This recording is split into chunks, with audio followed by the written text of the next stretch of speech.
tapi mereka berkolaborasi dengan teman-temannya mengerjakan suatu proyek di mana mereka saling bergantung sama kinerja masing-masing murid, belajar berkreasi dan menghasilkan karya.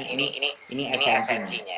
Mungkin yang terakhir ya, jadi saya itu selalu bilang nggak usah kadang-kadang kalau menjelaskan semua strategi perubahan sistem pendidikan itu bisa mumet, apalagi anak-anak muda gitu mikir gimana. Guru-guru juga, tapi saya menyederhanakan itu dalam 3 aktivitas yang dilakukan setiap hari di dalam classroom, di dalam sekolah. Kalau budaya sekolah itu mencapai 3 aktivitas setiap hari, itu namanya sekolah itu sudah mulai ke arah atau sudah merdeka. Kalau tiga aktivitas itu adalah banyak tanya. Ini buat guru dan murid ya. Ini bukan cuma murid, ini buat guru dan murid.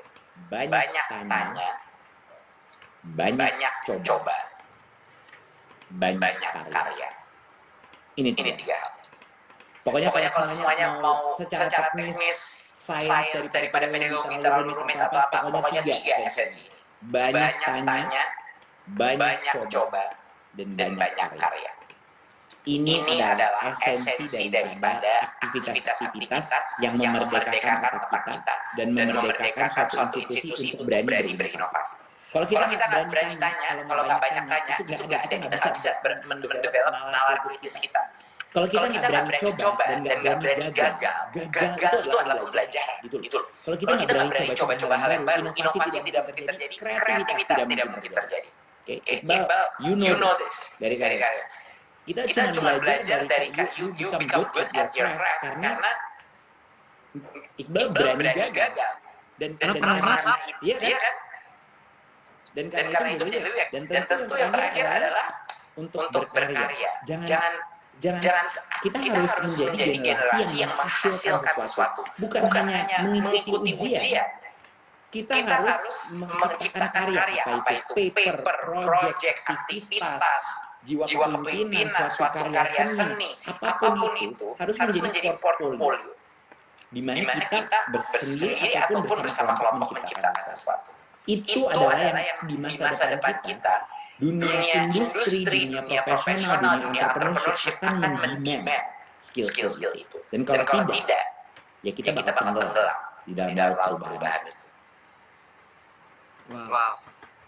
Tadi Mas Menteri sempat ngebahas tentang kembali kemerdekaan belajar untuk semua siswa dan juga buat guru gitu. Ini mungkin pertanyaan yang simpel dan mungkin ditanyakan sama banyak orang akan kita kembali Kenapa tadi putus? Oh sorry. Iya tadi Mas sempat bahas tentang mengembalikan belajar gitu untuk siswa dan guru-gurunya. Ini mungkin pertanyaan yang simpel, tapi dipertanyakan sama semua orang mungkin lagi menonton. Akankah kita kembali ke sekolah? Sekolah tatap muka. Iya, tatap muka. Iya, seperti jadi kemarin kan kita baru saja mengeluarkan keputusan SKB 4 Menteri yang terakhir. Jadi banyak orang mengira ini keputusan untuk sekolah tutup atau sekolah tatap muka online itu keputusan Kemendikbud tidak benar, itu keputusan 4 Menteri ya. Jadi kita ada Mendagri, ada Menak dan Menko PMK dan juga Menkes, Menteri Kesehatan juga terlibat dalam SKB itu. Keputusannya adalah untuk semester berikutnya masing-masing pemerintah daerah yang jauh lebih mengenal daerahnya dia, jauh lebih mengenal mana tingkat infeksi di dalam setiap kecamatan, kelurahan, desa-desa dia, bisa melakukan judgment call, diskresi untuk menentukan apakah dia siap apa tidak untuk melakukan tatap muka. Tapi Pemda itu, bupati maupun gubernur itu, atau wali kota, tidak bisa membuka sekolah tanpa izin daripada kepala sekolah dan komite sekolah. Komite sekolah itu adalah representatif orang tua dan komunitas di masing-masing sekolah. Jadi ujung-ujungnya sekolah yang buka ini ada di tangannya orang tua. Orang tua yang menentukan apa sekolah itu boleh buka. Jadi mau zonanya merah, kuning, hijau itu udah bukan lagi konsiderasi, Pemda dan komite sekolah dan kepala sekolah yang menentukan dua-duanya harus setuju kalau sekolah ini dibuka apa tidak. Jadi itu yang terjadi.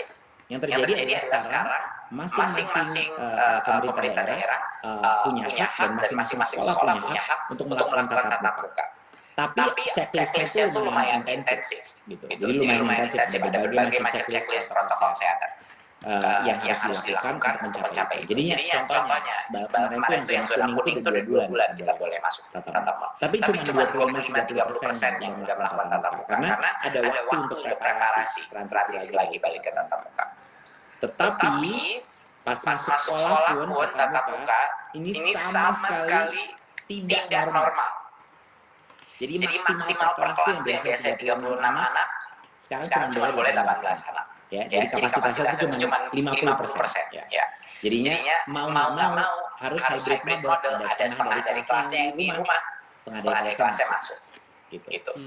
Dan mohon maaf, banyak sekali anak-anak yang mungkin kangen ekskul dan main-main di kantin, tapi itu tidak diperkenankan, nggak bisa.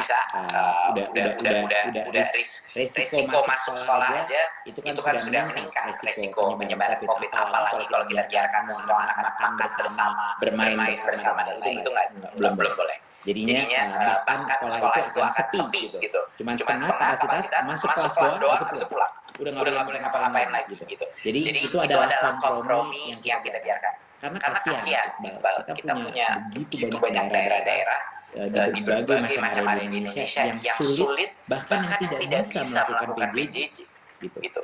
Dan itu jadi untuk mereka, terutama untuk mereka ini memberikan kesempatan daerah-daerah untuk mengambil keputusan bahwa untuk mereka, apalagi yang di desa-desa terpencil dan lain, untuk bisa mulai melakukan tatap muka duluan karena mereka yang resiko paling tertinggal dari sistem ini. Dan yang terakhir adalah ini enggak, kalau kita terus saja melalui PJJ ini dampak kepada psikososial anak-anak kita. Loneliness. Kita ada bukan hanya pandemi corona ya. Kita punya pandemi kesepian. Kita punya ada pandemi kekerasan di dalam rumah tangga sekarang yang terjadi karena stres. Kita ada pandemi juga krisis pembelajaran dan motivasi karena seperti kita tahu banyak sekali anak-anak kita yang stres di rumah, anak-anak itu membutuhkan interaksi. Jadi di dunia juga mengalami ini, tapi di Indonesia juga kita harus sangat hati-hati untuk tidak membuat loss of learning ini sesuatu yang permanen dan bisa dikejar kembali. Gitu loh pada pandemi ini. Jadinya kita harus benar-benar membalance. Ada prioritas kesehatan, tapi juga ada prioritas untuk memastikan satu generasi tidak tertinggal selama-lamanya permanen dalam keterbelakangan pembelajaran dan kesehatan mental.